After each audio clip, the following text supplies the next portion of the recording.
E aí, pessoal? Nessa aula será introduzido o método dos deslocamentos, que, assim como o método das forças, pode ser utilizado na resolução de estruturas hiperestáticas. Diferentemente deste, porém, o método dos deslocamentos também pode ser aplicado na resolução de estruturas isostáticas. Devido à sua facilidade de automatização, o método dos deslocamentos é o mais utilizado pelos softwares de análise estrutural. Bem, quando eu estava apresentando o método das forças, eu comentei com vocês que, embora uma estrutura hiperestática tenha infinitos campos de força que satisfazem as condições de equilíbrio e infinitas configurações deformadas que satisfazem a compatibilidade, só existe uma única solução que satisfaz simultaneamente o equilíbrio e a compatibilidade. Aí lá no método das forças nós procurávamos, dentre todos os campos de força que satisfazem o equilíbrio, aquele que também fazia com que a compatibilidade fosse satisfeita. Nós então removíamos as redundantes hiperestáticas, que eram forças e ou momentos associados aos vínculos excedentes à determinação estática da estrutura, e dividíamos a estrutura em uma série de estruturas isostáticas que, isoladamente, satisfaziam as condições de equilíbrio, mas não satisfaziam as condições de compatibilidade da estrutura original. Essas condições de compatibilidade só eram restabelecidas quando era feita a superposição das soluções dessas estruturas básicas. Então, nós resolvíamos um sistema de equações algébricas de compatibilidade para obter os valores das redundantes e, de posse destes, determinávamos os diagramas de esforços para somente depois calcularmos as deformações na estrutura. Já no método dos deslocamentos, nós iremos introduzir essas condições de equilíbrio e de compatibilidade na ordem inversa ao que foi feito no método das forças. Isto é, nós iremos buscar, dentre todas as configurações deformadas que satisfazem a compatibilidade, aquela que também faz com que o equilíbrio seja satisfeito. Portanto, nós iremos dividir a estrutura analisada em uma série de estruturas básicas configurações deformadas conhecidas, que, isoladamente, satisfazem as condições de compatibilidade da estrutura original, mas que não satisfazem as condições de equilíbrio. Aí, ao superpor essas soluções básicas, nós obteremos os deslocamentos nodais que restabelecem as condições de equilíbrio da estrutura original e, a partir dos valores destes, nós poderemos obter os diagramas de esforço interno da estrutura. Sendo assim, enquanto no método das forças as incógnitas primárias eram as forças e ou momentos redundantes em pontos específicos da estrutura, que eram obtidos por meio da solução de um sistema de equações algébricas de compatibilidade, no método dos deslocamentos, as incógnitas primárias serão deslocamentos lineares e rotações livres em nós da estrutura que definem a sua configuração deformada, sendo que estes serão obtidos por meio da solução de um sistema de equações algébricas de equilíbrio. Esses valores discretos, dos deslocamentos e das rotações devem ser conhecidos para que a gente possa determinar a configuração deformada da estrutura. Afinal, assim como nos diagramas de esforços internos, a solução contínua, isto é, a solução em qualquer ponto ao longo da estrutura, pode ser obtida por interpolação desses valores nodais. Lembrando que essas possibilidades de deslocamento de um ponto são chamados de graus de liberdade. E um grau de liberdade livre da estrutura será chamado de deslocabilidade. Por exemplo, o nó de um pórtico plano tem 3 graus de liberdade. Isto é, o nó pode se deslocar na horizontal, pode se deslocar na vertical e pode girar. Então são 2 graus de liberdade de translação e 1 de rotação.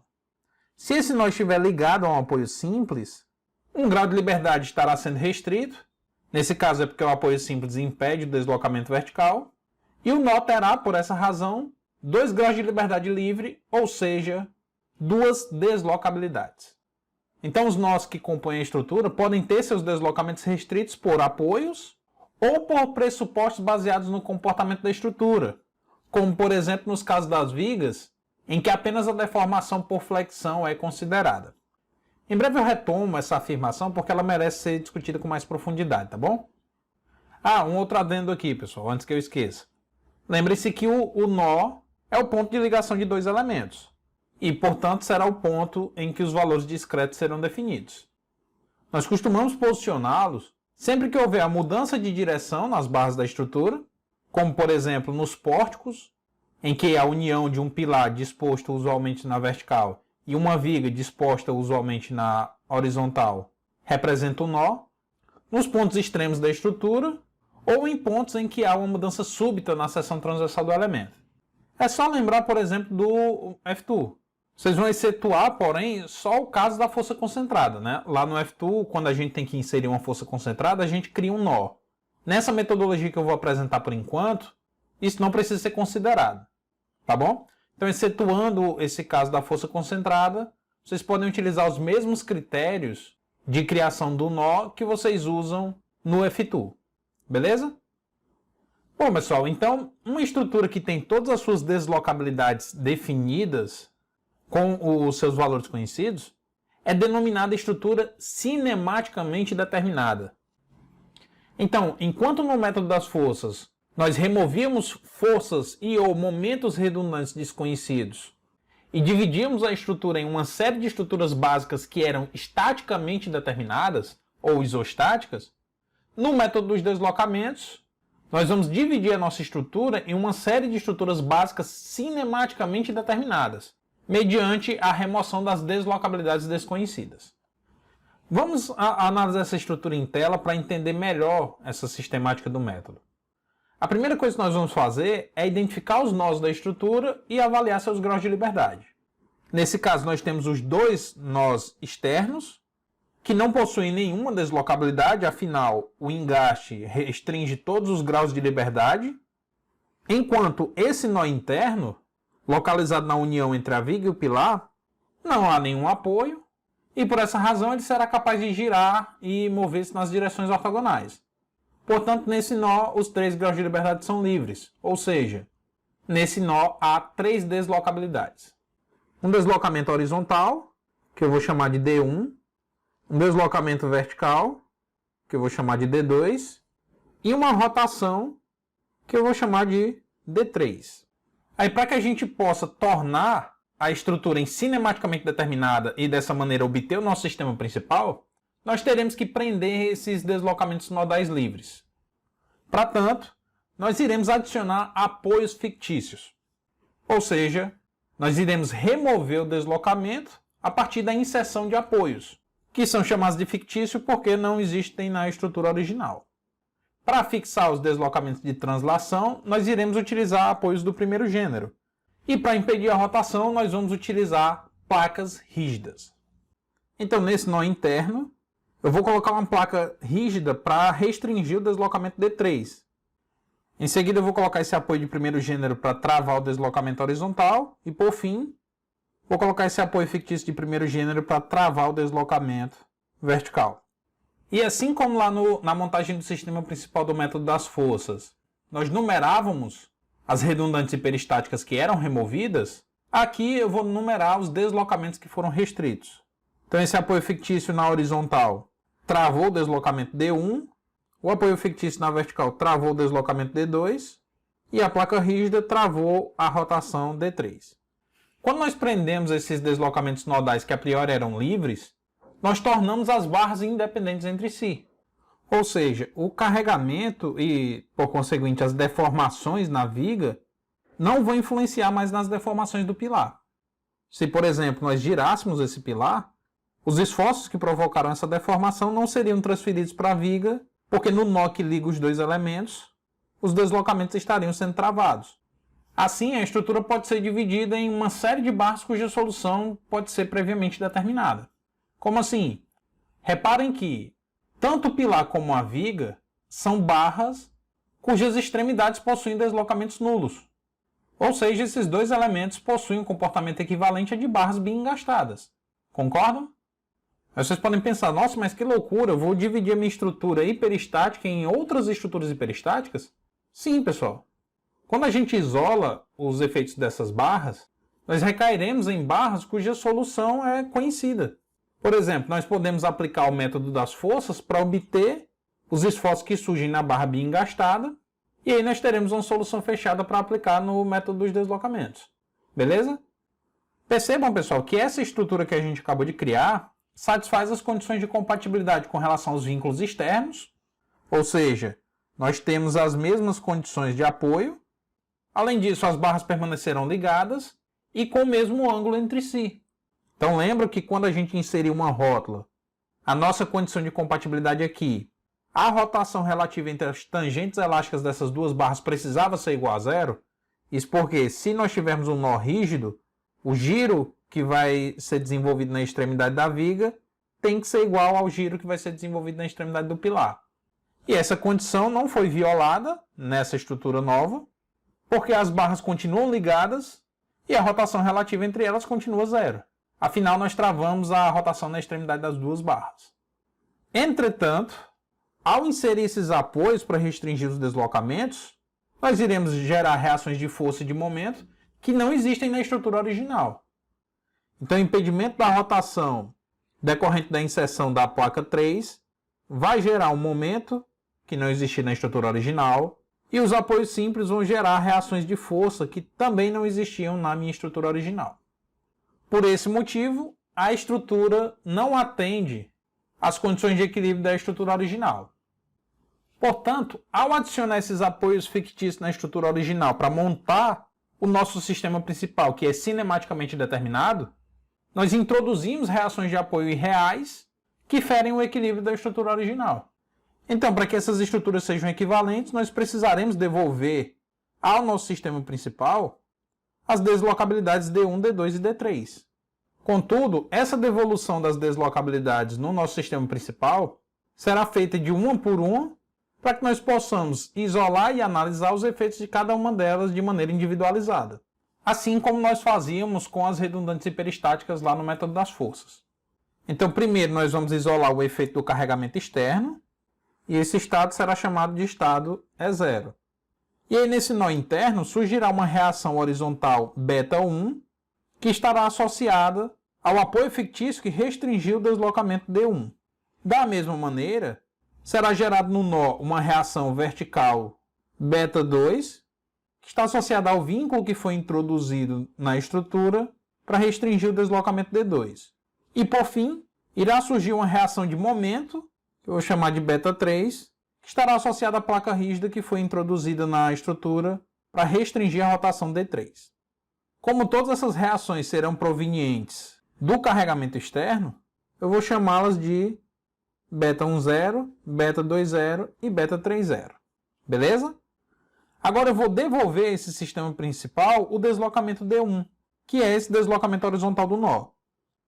Então, ao devolver o deslocamento D1, o que dá origem ao estado E1, serão desenvolvidas as reações β11, β21 e β31. Como nós não sabemos o valor de D1, nós iremos atribuir a ele um valor unitário, e o resultado final obtido para o valor unitário a gente multiplica por D1. Beleza? Agora que nós devolvemos o primeiro deslocamento restrito, nós poderemos devolver o segundo, que é o deslocamento vertical no nó. E aí, como consequência da reposição desse deslocamento D2, que assim como no caso da deslocabilidade anterior, também será feito assumindo um valor unitário, surgirão as reações β1, 2, β2, 2 e β3, 2. E por último, nós vamos devolver a rotação D3, o que dará origem, é óbvio, ao nosso estado E3. Assim como as demais deslocabilidades, D3 também irá assumir um valor unitário.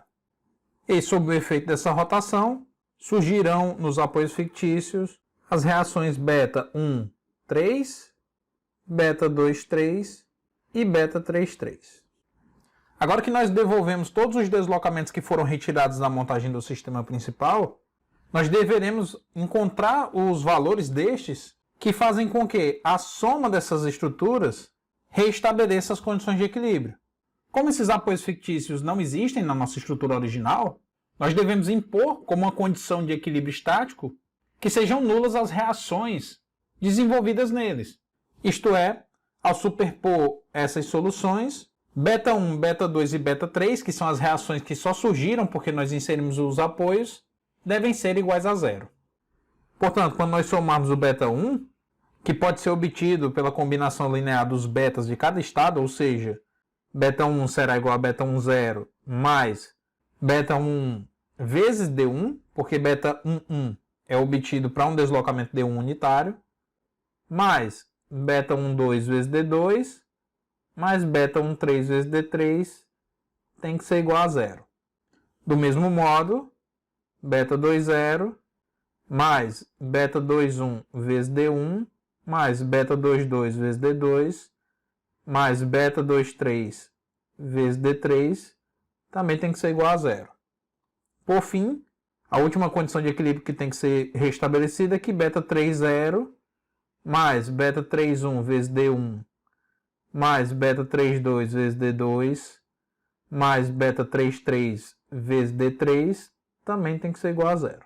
E a resolução desse sistema de equações algébricas lineares, provenientes do restabelecimento das condições de equilíbrio, irá permitir que nós encontremos os deslocamentos lineares e a rotação do nó interno, necessários para que a gente possa determinar a configuração deformada da estrutura original. E de posse desses, assim como no método das forças, nós podemos obter qualquer efeito elástico, ou seja, reação de apoio, momento fletor, força cortante, combinando esses efeitos obtidos em cada um dos estados. Isto é, um efeito elástico qualquer E será igual ao efeito do estado 0 mais o efeito no estado 1 vezes D1 mais o efeito no estado 2 vezes D2 mais o efeito no estado 3 vezes D3. Então, se nós encontrarmos a reação MA para o estado 0, a reação MA para o estado 1, a reação MA para o estado 2 e a reação MA para o estado 3, nós podemos multiplicar pelos deslocamentos D1, D2 e D3 obtidos resolvendo esse sistema de equações de equilíbrio para poder encontrar o MA final. Beleza? Ou seja, pessoal, a sistemática do método dos deslocamentos é muito similar à sistemática do método das forças. Aí que resolvendo nosso sistema a gente encontra os deslocamentos nodais que restauram as condições de equilíbrio, enquanto lá no método das forças a gente encontrava os valores das reações redundantes que restauravam as condições de compatibilidade. Eu imagino que a pergunta que fica por enquanto é: como é que nós vamos encontrar esses betas, né? Para tanto, pessoal, nós vamos precisar conhecer as reações que são desenvolvidas em barras biengastadas ou engastada e rotulada para carregamento externo, que pode ser uma carga distribuída ou força concentrada ou momento concentrado, enfim, variação de temperatura e deslocamentos prescritos nos apoios. Alguém de alma muito caridosa já obteve essas soluções e organizou nessa tabela para esses casos mais usuais de carregamento. Então é óbvio que nós não vamos ter que aplicar o método das forças para obter essas expressões de cálculo, né? Se fosse para resolver pelo método das forças, a gente já teria aplicado desde o começo do problema, né? Ah, pessoal, notem que no método dos deslocamentos, nós teremos sempre um único sistema principal, já que nós teremos que impedir todas as deslocabilidades. Diferentemente do método das forças, que para obter o sistema principal, nós tínhamos várias possibilidades para eliminar os vínculos da estrutura. Agora vamos abrir aqui esse sistema de equações de equilíbrio só para formalizar melhor o método, tá bom? Nós poderemos organizar esse sistema no formato matricial, né? Esse primeiro vetor é o nosso vetor das ações externas. Essa matriz, que tem os termos beta e j, é chamada de matriz de rigidez, porque os betas do estado 1, 2 e 3 são as forças e momentos que surgem na estrutura quando nós aplicamos um deslocamento unitário. Então, como a rigidez pode ser interpretada matematicamente como a força ou momento necessário para provocar um deslocamento ou rotação unitária, todos esses termos beta e j são coeficientes de rigidez e, por essa razão, essa matriz é denominada matriz de rigidez da estrutura. E ela é multiplicada pelo vetor dos deslocamentos nodais D. Beleza? Assim como nossa matriz de flexibilidade, a matriz de rigidez também será simétrica. Isto é, o beta ij é igual ao beta ji. Ou melhor, o beta 2,1 é igual ao beta 1,2, o beta 3,2 é igual ao beta 2,3, e assim por diante, tá bom? E aí, resolvendo esse sistema matricial, a gente encontra os deslocamentos nodais, e conhecidos seus valores, qualquer outro efeito elástico pode ser obtido aplicando o princípio da superposição dos efeitos. Então, formalizando aqui para estruturas, então estendendo aqui para estruturas com vários graus de liberdade, um efeito elástico qualquer será igual ao efeito no estado 0 mais o somatório do efeito no estado I vezes DI, sendo I os estados, sendo que I varia de 1 até o número de graus de liberdade livre. Bem, mas antes de aplicar essa estratégia na resolução de um problema, eu gostaria de discutir com vocês sobre uma aproximação de cálculo que a gente pode fazer para reduzir o número de deslocabilidades da estrutura. A identificação desses, ou melhor, a identificação do grau de indeterminação cinemática, é uma etapa muito importante do método dos deslocamentos, tendo em vista que esses graus de liberdade restrito da estrutura é que se tornam as incógnitas quando o método é aplicado. Tendo em vista que esses graus de liberdade restritos da estrutura é que serão as incógnitas quando o método for aplicado. Vocês lembram, pessoal, que quando eu estava apresentando para vocês o princípio dos trabalhos virtuais para o cálculo dos deslocamentos em vigas e pórticos, eu mostrei que o efeito da força cortante e da força normal era insignificante, que por esse motivo apenas a deformação decorrente da flexão era considerado lá no método das forças, e mesmo assim nós não tínhamos grandes prejuízos, né? Ou seja, os nossos resultados tinham uma diferença insignificante em relação aos que eram obtidos, considerando força cortante e força normal.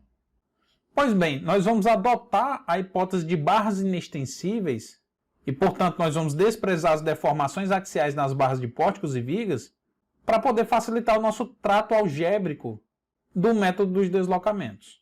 Beleza? Para explanar melhor a vantagem em se adotar essa hipótese, vamos voltar para a estrutura que a gente acabou de analisar. Então, pessoal, conforme eu estava falando, assumir que as barras que formam vigas e pórticos não se deformam axialmente é uma aproximação de cálculo comumente adotada na resolução manual de estruturas pelo método dos deslocamentos. Isso porque ela leva a uma redução drástica do número de deslocabilidade, que é quem define a ordem do sistema de equações que precisa ser resolvido no método. Nós já introduzimos essa simplificação quando estávamos aplicando o método das forças. E lá nós já conseguimos notar que os resultados obtidos segundo esse pressuposto diferem um pouco da solução obtida sem essa simplificação. Essa adoção, porém, será razoável para resolver manualmente os pórticos que nós costumamos trabalhar na disciplina, que, em geral, têm uma deformação axial muito menor do que as deformações transversais oriundas da flexão. Em pórticos maiores, como aqueles utilizados em edifícios de múltiplos pavimentos, a desconsideração das deformações axiais leva a resultados muito diferentes do real, e, portanto, sua adoção será inconsistente, tá certo? É claro que nesses casos maiores nós já teríamos que utilizar um computador para resolver a estrutura. E para o computador, essa redução da ordem do sistema é indiferente, ela não é tão vantajosa. Afinal, com a capacidade de processamento de dados dos nossos computadores atuais, resolver um sistema 10x10 ou um 100x100 não tem diferença perceptível relevante. E por isso, pensando na implementação computacional, é interessante que a gente considere na formulação as deformações axiais, porque ao ignorá-las, nós teremos mais de um sistema principal. Enquanto ao considerar que a barra pode ser extensível, a gente sempre vai recair no mesmo sistema principal. Mas isso vai ficar mais fácil de notar quando a gente for resolvendo os exercícios nos outros vídeos, tá bom? No próximo vídeo eu vou montar alguns sistemas principais de estruturas para dar algumas diretrizes práticas, tendo em vista que a identificação das deslocabilidades do tipo de translação será mais complexa se a gente adotar a hipótese de barras inextensíveis. Então vejamos, pessoal. Para a estrutura que a gente acabou de avaliar, se nós adotássemos a hipótese de barras inextensíveis, D1 e D2 seriam iguais a zero. Afinal, esses deslocamentos só irão ocorrer se tanto a viga como o pilar tiverem seus comprimentos longitudinais reduzidos. Sob essa hipótese, a distância entre os nós extremos da barra não se alteram, nem quando a barra se deforma por flexão. Portanto, o deslocamento relativo entre os nós extremos da barra só poderão ocorrer na direção transversal ao seu eixo longitudinal. Entendido, pessoal? Então, pessoal, essa hipótese assume que, mesmo que hajam deslocamentos transversais inerentes às deformações por flexão, a distância na direção do eixo desses nós extremos não vai se alterar. É claro, pessoal, que essa aproximação só é razoável se os deslocamentos, incluindo os da flexão, forem pequenos. Como as deformações são limitadas no projeto, para não afetar o uso ou a estética da estrutura, a adoção dessa hipótese, embora não pareça, é bem consistente. Então, dando nome aqui aos nós, eu vou chamar de A, B e C. Se no ponto C o deslocamento horizontal está preso, automaticamente no ponto B ele também estará. Afinal, a única possibilidade do ponto B mudar de posição em relação ao ponto C seria se nós tivéssemos um alongamento ou encurtamento da viga, fato que por hora está sendo desprezado. Da mesma maneira, se o ponto A tem seu deslocamento vertical travado, o deslocamento vertical do ponto B também estará sendo travado pelo mesmo motivo, porque o ponto B só poderia se deslocar na vertical se o pilar alongasse ou encurtasse seu comprimento, possibilidade que também está sendo excluída por enquanto. Sendo assim, pessoal, o nosso sistema principal teria apenas uma deslocabilidade, que seria a rotação do nó. Beleza? Então, essa hipótese de barras inextensíveis só vai afetar nas deslocabilidades de translação. A deslocabilidade de rotação permanece intacta. Então, ao invés de ter que determinar 3 deslocamentos e, portanto, recair em um sistema 3x3, com essa hipótese a gente vai precisar resolver um sistema 1 por 1, que é bem mais simples de se trabalhar. É óbvio, pessoal, que o bônus que a gente ganhou reduzindo a ordem do sistema de equações que precisava ser resolvido vem acompanhado com o ônus do aumento da complexidade da identificação da deslocabilidade do tipo de translação em pórticos. Isso porque a gente vai ter que ficar verificando a influência de um nó extremo no outro nó extremo da barra. Bom, para finalizar o vídeo, eu só queria comentar com vocês uns outros 2 macetes de cálculo, que também vai facilitar a nossa vida. Bem, imaginem que nós tivéssemos que resolver esse pórtico aqui pelo método dos deslocamentos. Os nós extremos estão engastados, portanto suas deslocabilidades estão restritas. E nós temos 2 nós internos, que são os pontos de união entre viga e pilar. Entre a viga e o pilar da esquerda há uma ligação rígida, enquanto entre a viga e o pilar da direita há uma ligação articulada. Vamos começar analisando o nó interno à esquerda. Por se tratar de um nó interno rígido, nós precisamos travar a sua rotação.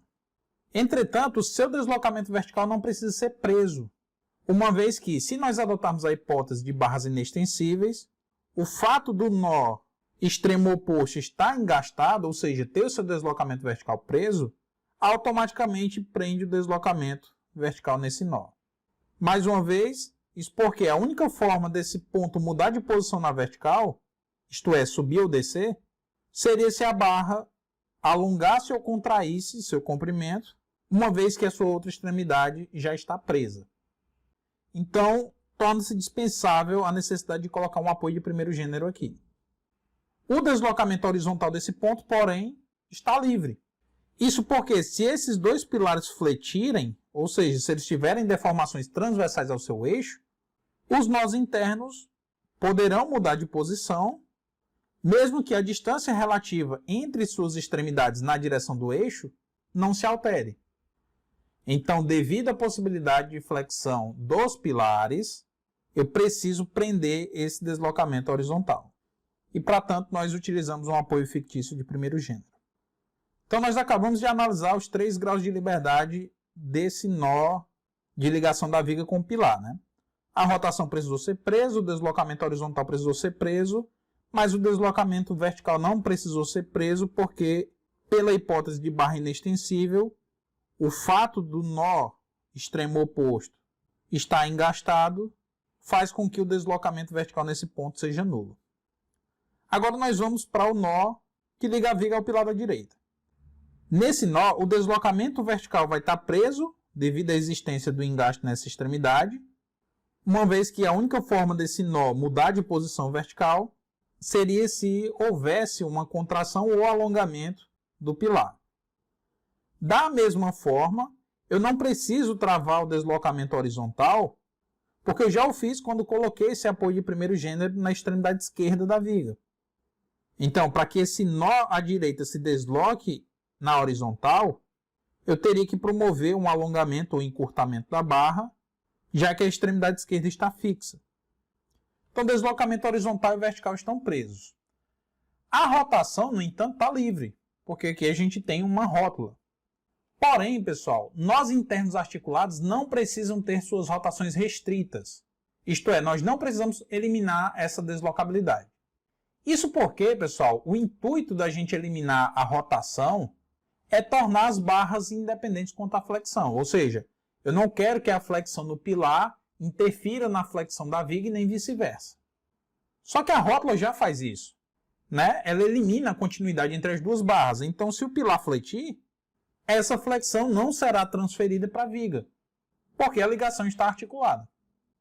Então, a gente só precisa colocar as placas rígidas para restringir a rotação nos nós internos rígidos, beleza? Então percebam, pessoal, que se nós estivéssemos considerando as deformações axiais, seria necessário ter colocado um apoio de primeiro gênero aqui, outro aqui, outro aqui. Ou seja, eu teria que considerar mais 3 deslocabilidades. Então eu sairia de um sistema 2x2 para ter que resolver um sistema 5x5. E aí, é claro, para o computador isso não teria diferença nenhuma, mas para a gente que vai resolver aqui no braço, isso faz uma diferença bem significativa. Quando nós formos analisar essas barras, então, nós teremos uma viga engastada e rotulada na extremidade. Então, aqui vai ser um engaste, um apoio duplo. Um pilar biengastado e um outro pilar apoiado e engastado. E as soluções fundamentais para essas barras biengastadas, engastadas e apoiadas, a gente já tem lá na tabela para diversos tipos de solicitação. Pessoal, assim como nós dividíamos o grau de hiperelasticidade em interno e externo, lá na resolução pelo método das forças, aqui no método dos deslocamentos, a literatura costuma dividir a deslocabilidade em interna e externa. As deslocabilidades internas são do tipo de rotação, enquanto as deslocabilidades externas são do tipo translação. Portanto, essa estrutura que a gente está avaliando possui uma deslocabilidade interna, que será igual ao número de placas rígidas, e uma deslocabilidade externa, que é referente ao número de apoios de primeiro gênero. A deslocabilidade final, que é quem vai dar a ordem do nosso sistema de equações, será a soma da interna com a externa, portanto será igual a 2. Bom, pessoal, então por enquanto é só, tá bom? No próximo vídeo eu vou resolver alguns exercícios com vocês, tanto para a montagem do sistema principal, adotando a hipótese de barras inextensíveis, como a resolução de um problema propriamente dito em que a gente vai obter os diagramas de esforços internos de uma estrutura hiperestática. Beleza? Então é isso, pessoal. Obrigado pela atenção e até o próximo vídeo.